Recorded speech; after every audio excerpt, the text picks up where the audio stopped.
மட்டிக்கினாரு ஒருத்தரு இவரை காப்பாத்தணும் கத்துரு.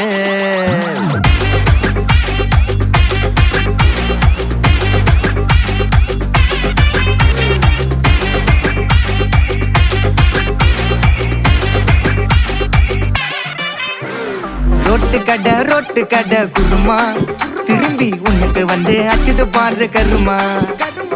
வாஷிங் பவுடர் நிறுமா கொஞ்சம் வாய சுவையும் பொத்துக்கிட்டு இருமா. ஓ நிலைமையத்தான் நினைச்சு சிரிமா. தக்காளி பிசிக்கி தொட்டு மொக்க வாங்கிட்டடா செவுத்த போய் நக்கு. ஐபிஎல் கப்பு நான் வாங்கி தரேன் லாலிபப்பு சப்பு. நீ சோத்தல தான் போடுறியா உப்பு. அப்போ இப்படி இருந்த நீ இப்போ இப்படி ஆயிட்ட ரொம்ப மாசு காட்டினவ.